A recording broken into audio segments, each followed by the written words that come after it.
ማለዳ የመጣ ስታነቃኝ። እንደምናደራችሁ ክቡራትና ክቡራን የምፅዓቱ አዋጅ ነጋሪ አገልግሎት አድማጮቻችን ሰላም ለእናንተ ይሁን። የማለዳ ቁርሳችንን አሁን ጀምረናል። አዘጋጅ እና አቅራቢ ፓስተር አለማየሁ ነሞ።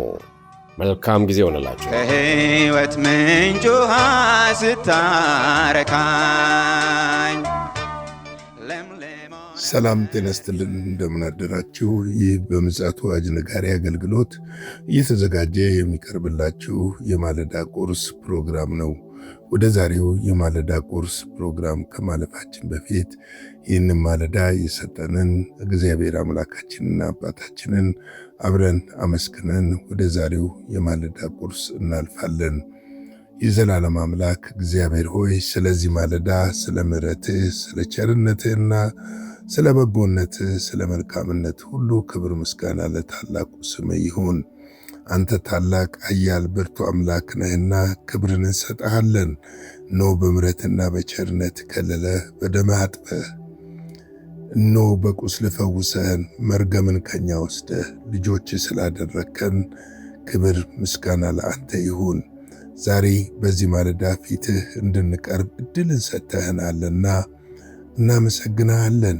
እነሆ ደግሞ ታስተምረን ዘንድ መንፈስ ቅዱስን በሕይወታችን ውስጥ የቃልህን ኃይልና ሥልጣን ይገልጥ ዘንድ እነሆ በቃልህ ብርሃን ሕይወታችንን ታጠራው ዘንድ በኢየሱስ ክርስቶስ ስም እንጠይቀሃለን። ቃሉን ላከ፣ ፈወሳቸው፣ ከመከራም ስጋት አዳናቸው ተብሎ እንደተጻፈ ይህ ቃል የሚያድን የሚፈውስ ከመከራም ስጋት የሚታደግ ነውና እናመሰግንሃለን። እነሆ ደግሞ ይህን ማለዳና ቃልህን ባርክልን። ሁሉ ለስምህ ክብር ይሁን። ስለ ሁሉ ነገር ተመስገን። ቀሪውን ጊዜ ለአንተ አሳልፈን ሰጠን። በኢየሱስ ጌታ ድንቅ ስም አሜን። እንግዲህ በተከታታይ የፊልጵስዩስ መጽሐፍ ምዕራፍ 2 ነበር ስንመለከት የቆየ ነው። በዚህ በምዕራፍ 2 ላይ ብዙ ሐሳቦችን ለመመልከት ሞክረናል። እንደተማራችሁ አብረን እንደተጠቀምን አምናለሁ። ምክንያቱም የእግዚአብሔር ቃል ከምንም በላይ ስለሆነ ስልጣን ያለው ኃይል ያለው ስለሆነ የእግዚአብሔር ቃል የሚፈውስ ስለሆነ የሚያበረታ ስለሆነ የሚያጽናና ስለሆነ የደከሙትን የሚያነሳ ስለሆነ የታመሙትን የሚፈውስ ስለሆነ ያዘኑትን የሚያጽናና ስለሆነ ቃሉ ከምንም ስለሚበልጥ በቃሉ ውስጥ ትልቅ ነገር ተጠቅማቸዋል ብዬ አስባለሁ። ምክንያቱም የእግዚአብሔርን ቃል እያጠናን በሄድን ቁጥር ሕይወታችን እየተቀየረ ይመጣል። ሕይወታችን ብቻ አይደለም፣ ኑሯችንም እየተቀየረ ይመጣል። እግዚአብሔር የመርህ አምላክ ነው። ምክንያቱም ብዙ ነገር የሚሰራው በቃል ውስጥ ነው። የእግዚአብሔር ቃል የመንፈሱ ማረጋገጫ ነው። መንፈሱ ደግሞ የቃሉ ማረጋገጫ ነው። እርስ በራስ የተሳሰረ እንጂ የተነጣጠሉ አይደሉም። አንዳንድ ሰዎች ቃል ብቻ ይላሉ፣ አንዳንድ ሰዎች መንፈስ ብቻ ይላሉ። ሁለቱም አብረው ነው የሚሄደው። ምክንያቱም ዮሐንስ ወንጌል ላይ ምዕራፍ 6 ቁጥር 63 ጀምሮ ሄደን ስንመለከት እኔ የነገርኳችሁ ቃል መንፈስም ሕይወትም ነው ይላል። ቃሉ ምንድነው? መንፈስ ነው፣ ሕይወትም ነው። ያው ቃል ዛሬም የምንማራቸው ቃሎች መንፈስም ናቸው፣ ሕይወትም ናቸው። ሕይወትንም ይሰራሉ፣ መንፈስንም ያንጻሉ፣ ያበረታሉ። የሌለን ወደ መኖር ዛሬም የእግዚአብሔር ቃል ማምጣት ይችላል። ምክንያቱም ጨለማን ገፎ አብርቶ ሕይወትን የሚሰጥ የእግዚአብሔር ቃል ብቻ ነው። ቃሉ ከመንፈሱ መነጠል አይቻልም፣ መንፈሱን ከቃሉ መነጠል ደግሞ አይቻልም። አንዳንድ ሰዎች ለዝና ለክብር ሲሉ መንፈስ ብቻ ነው ይላሉ። አንዳንዶች ደግሞ ቃል ብቻ ነው። ይሄ የራሳቸውን ጽንፍ የያዙ ናቸው። ሁለቱም አስፈላጊዎች ናቸው። ሁለቱም አይነጣጠሉም። ሁለቱም በአንድ ላይ ይሰራሉ። መንፈስ በቃል ውስጥ ነው የሚሰራው፣ ቃል ደግሞ በመንፈስ ነው የሚገለጠው። ስለዚህ ይህንን ነገር በደንብ መረዳትና በዚህ በመጨረሻ ዘመን ብዙ የሐሰት አስተምህሮቶችና ሐሰተኛ ነቢያቶች በበዙበት ጊዜ በጥንቃቄ ልንረዳ ያስፈልጋል። ምክንያቱም በጥንቃቄ መረዳትና ማወቅ ስንችል የእግዚአብሔር ቃል በሕይወታችን ውስጥ ትልቅ ለውጥን ያመጣል። ስለዚህ በቀላሉ የሐሰት አስተምህሮቶችንም ሆነ የሐሰት ትንቢቶችን መለየት እንችላለን። መለየት ብቻ ሳይሆን ራሳችንም ከዛ መጠበቅ፣ ቤተሰቦቻችንንም መጠበቅ እንችላለን። ስለዚህ የእግዚአብሔር መንፈስ እና ቃሉን አያይዘን መሄድ አለብን ብዬ አስባለሁ። እንግዲህ ቅዱሳን ወንድሞቼና እህቶቼ ላይክ፣ ሼር፣ ሰብስክራይብ እያደረጋችሁ ለብዙዎች እያጋራችሁ አገልግሎታችንን እንድትደግፉ በጌታ ፍቅር ጠይቃችኋለሁ። ደግሞም በስክሪኑ ላይ ባለው አካውንት ቁጥር አገልግሎታችንን በውጭም በሀገር ውስጥም ያላችሁ ያቅማችሁን በልባችሁ ያሰባችሁትን የቻላችሁትን እንድትደግፉን በእግዚአብሔር ፍቅር ጠይቃለሁ። የእናንተ ትንሽ ድጋፍ እኛን አንድ እርምጃ ወደፊት ታስኬዳለችና ይህንን እንዳትረሱ ላሳስብ ወዳለሁ። እንግዲህ ዛሬ የኤፌሶንን መጽሐፍ ምዕራፍ 3ን እንጀምራለን። ስለዚህ ይላል ቁጥር 1 እና 2 አነበዋለሁ። ስለዚህ አሕዛብ ስለሆናችሁ ስለ እናንተ የክርስቶስ ኢየሱስ እስር የሆንሁ እኔ ጳውሎስ ለእግዚአብሔር እንበረከካለሁ። ለእናንተ ስለተሰጠኝ ስለ እግዚአብሔር ጸጋ መጋቢነት በርግጥ ሰምታችኋል ይላል። እኔ በጣም ውስጤን ከመሰጠው ከዚህ ቃል ውስጥ እስር የሆንኩ ይላል። ይህንን ቃል በደንብ እንድናይ እፈልጋለሁ። ለምንድን ነው እስር የሆንኩ የሚለው? እንግዲህ ጳውሎስ እንደምታውቁት በሁለተኛ በሐዋርያ ሥራ ምዕራፍ 15 ላይ እጃቸውን ጭነው በሰደዱት ጊዜ በአሕዛብ ወንጌልን እንዲሰብክ አደራ እንደሰጡትም ታውቃላችሁ።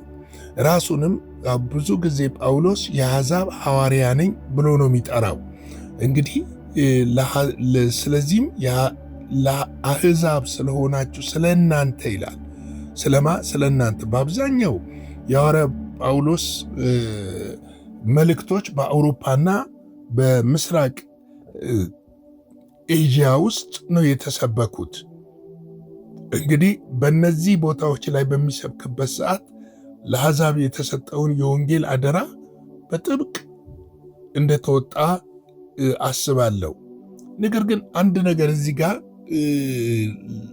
መንፈሴን ይዞታል። ይሄው ምንድነው? የኢየሱስ ክርስቶስ እስር የሆንኩ ይላል። እስር ሲል እጅ እግሩ የታሰረ ማለት አይደለም። ስለ ወንጌል የተሰጠና በወንጌል የታሰረ ማለት ነው። በወንጌል የታሰረ ማለት ወህኒ ቤት የተጣለ ማለት አይደለም። ከወንጌል ሌላ ሕይወት የሌለው ለወንጌል ብቻ የሚወጣ ለወንጌል ብቻ የሚኖር የተሰጠውን የሰማይ ተልእኮ እስከ ሞት ድረስ ለመፈጸም የተዘጋጀ የተሰጠውን የወንጌል ተልእኮ እስከ መጨረሻው ድረስ ሊሰራ የተዘጋጀ ያንን ነው እየነገረን ያለው ጳውሎስ። እስር ነኝ ሲል ዝም ብሎ የተናገረው ጉዳይ አይደለም። ነገር ግን እስር የሆነበት ትልቁ ነገር ወንጌል ነው። ለወንጌል ታስሯል። ለሌላ ነገር ልሆን አልችልም፣ ለሌላ ነገር የተሰጠው አይደለሁም ማለቱ ነው። ለወንጌል የተሰጠ ሰው ለወንጌል ነው። ሁሌም ጳውሎስ አሕዛብን ለማገልገል በተለያዩ የአሕዛብ ከተሞች ውስጥ ወይም ደግሞ አውሮፓ ውስጥ፣ ኤዥያ ውስጥ እየተዘዋወረ ያገለግል እንደነበረ እናውቃለን። እንግዲህ ወደዚህ ወደ ኤፌሶን ደግሞ ኤፌሶን ማለት የአሁኗ ቱርክ የምንላት እንደሆነች ይታወቃል። ነገር ግን ወደዚህ ሲሄድ በዚህ ስፍራ ያሉ ቅዱሳንን ለረጅም ጊዜ እንዳገለገለ መጽሐፍ ቅዱስ ይነግረናል። ስለዚህ ነው ስለ እነሱ እስረኛ የሆነ። ዛሬ ብዙ ሰዎች ስለ ወንጌል እስረኛ አይደሉም፣ ሁሉ ቦታ ናቸው። አንዳንድ ጊዜ ይሄ ሰው የት ጋ ነው ብለን ስንመለከት እንደነግጣለን። ዛሬ ሁሉም ባይሆኑ ሰዎች ከወንጌል ተልእኮ እየወጡ ነው ያሉት። ከወንጌል እስረኝነት እየወጡ ነው ያሉት። ለወንጌል ከመሰጠት ይልቅ እንደምናውቀው ለራሳቸው ሕይወትና ኑሮ የሚኖሩ አገልጋዮች የበዙበት ምድር ላይ ነን ያለ ነው። እንኳን ስለ ሌላው ራስን አሳልፎ ለመስጠት ይቅርና ለእነርሱ እስካልሆነ ድረስ ቤተ ክርስቲያንን እስከ መዝጋትና ወይም ደግሞ ምእመንን እስከ መበተን የሚደርሱ አገልጋዮች የታዩበት ዘመን ላይ ነን ያለ ነው። እግዚአብሔር ያ በሐዋርያት ዘመን ላይ የነበረውን ያንን መንፈስ በክርስቶስ ኢየሱስ ይመልስልን እላለሁ። ምክንያቱም ያ መንፈስ ለወንጌል የሚያስጨንቅ ተገርፈው፣ ተደብድበው፣ ታስረው ወደዛ ወደ ወንጌል የሚሮጡበት ዘመን ምን አይነት ድንቅ ነው! ዛሬ እኮ ብዙዎች በምቾት ታንቀው ለምቾት ራሳቸውን አሳልፈው ሰጥተው ወንጌል ለነሱ መሸቀጫና መነገጃ የገቢ ምንጭ የተደረገበት ጊዜ ላይ ነን ያለ ነው። በዛን ዘመን ደግሞ ለአሕዛብ ወንጌልን ለማድረስ የወንጌል እስረኛ ሆነው ዓለምንና በዓለም ያለውን ነገር ንቀው ስለ ወንጌል ራሳቸውን አሳልፈው የሰጡ የእግዚአብሔር ሰዎች የነበሩበት ዘመን ነው። ስለዚህ ነው ለወንጌል የተሰጠንን አደራ በአግባብና በሥርዓት ልንወጣ ያስፈልጋል። ጳውሎስ ይህን የነገረው እኔ ጳውሎስ ለእግዚአብሔር እንበረከካለሁ ይላል። ስለ እነርሱ ይማልዳል፣ ይንበረከካል፣ ስለ እነሱ ይጮኻል፣ ስለሚድኑት። ዛሬ እኮ ይናፍቃል፣ እንዲህ አይነት ሰው ማግኘት ይናፍቃል። ስላልዳኑት የሚጮህ የሚንበረከክ። ወገኖቼ እግዚአብሔር ወደ ማስተዋል ይመልሰን እላለሁ። ወደ ራሳችን ወደ ተጠራንበት ነገር ይመልሰን እላለሁ። ስለ እናንተ እንበረከካለሁ ይላል። በእግዚአብሔር ፊት እንበረከካለሁ። ለምን? ለእናንተ ስለተሰጠኝ ስለ እግዚአብሔር ጸጋ መጋቢነት በርግጥ ምን ሆናችኋል? ሰምታችኋል። መጋቢነት ሐዋርያ ነው፣ ግን መጋቢ ነኝ ብሎ ነው የሚያስበው። ብዙ ቦታ ይህንን ቃል ይጠቀማል። መጋቢ ነኝ፣ መጋቢነት ባደራ ተሰጠኝ ብሎ በሌላ ስፍራ ደግሞ እንመለከተዋለን። ስለ እናንተ ስለ እግዚአብሔር ጸጋ መጋቢነት በርግጥ ሰምታችኋል ይላል። ያሳስባችኋል። የእናንተ መጋቢ ነኝ ይላል። ለእናንተ ሸክም አለኝ ይላል። ለእናንተ ተልእኮ አለኝ ይላል።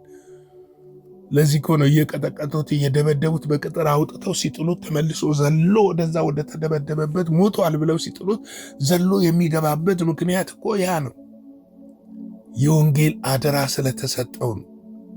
ወገኖቼ እኔና እናንተስ ቆም ብለን ራሳችን እኔ ወገኖቼ ይህንን ቃል እስቲ በግላችሁ ምን እንደተረዳችሁ ኮሜንት ላይ ጻፉልኝ። ሐሳባችሁን እስቲ ግለጡት። የጌታ ጸጋ፣ ሰላም፣ ምሕረት፣ ቸርነት ከሁላችን ጋር ይሁን። ላይክ፣ ሼር፣ ሰብስክራይብ እያደረጋችሁ አገልግሎታችንን መደገፍ ከጎናችሁ እንድትቆሙ እያሳሰብኩ አጭር ጸሎት ጸልይና የዛሬን የማለዳ ቁርስ በዚህ ገታለሁ። የዘላለም አምላክ እግዚአብሔር ሆይ ስለዚህ ማለዳ ስለ ምሕረትህ፣ ስለ ቸርነትህና ስለ ቃልህ እናመሰግንሃለን። ቃልህ እውነት ነው። ቃልህ ያበራል። ሕይወታችንን እንደ መስታወት፣ ፊታችንን በመስታወት እንደምንመለከት ሁሉ ቃልህ ውስጣችንን ደግሞ ያሳያል። እናመሰግንሃለን። እግዚአብሔር ሆይ አሁንም በቃልህ መንፈስህ ሕይወታችንን እንድትመራውና እንድትገዛው በዘመን መካከል ሁሉ በፊትህ እንድመቆም እንድንችል እንድትረዳን በኢየሱስ ክርስቶስ ስም እንጠይቃለን። መጽሐፍ እንደሚናገረው እግዚአብሔር ሆይ አሁንም ለወንድሞቼ በዚህ ቃል ሕይወት ትሆንላቸው፣ ፈውስ ትሆንላቸው ዘንድ በኢየሱስ ስም ጸልያለሁ። በጌታ በኢየሱስ ክርስቶስ ስም የታመሙ ይፈወሱ። በኢየሱስ ስም ባሉበት ቦታ በእንቆቅልሽ የታሰሩ እንቆቅልሻቸው ይፈታ። ጨለማቸው ወደ ብርሃን ይቀየር። ያንተ እጅ ስቦ እንዲያወጣቸው እንዲይዛቸው በክርስቶስ ኢየሱስ ስም ጠይቃለሁ። ስለ ሁሉ ነገር አመሰግንሃለሁ። ክብርን እንሰጣለን። ይህንን ቀን ባርክልን። በዚህ ቀን ደግሞ ያንተ ምሕረት ቸርነት በሕይወታችን ላይ ይብዛ። ይሄ ቀን የበረከት ቀን ይሁንልን። አዲስን ነገር በፊትህ እንድናይ እርዳን። ሁሉ ለስምህ ክብር ይሁን። ስለ ሁሉ ነገር ተመስገን። ከክፉ ጠብቀን፣ በደምህ ሸፍነን። በጌታ በኢየሱስ ክርስቶስ ስም አሜን።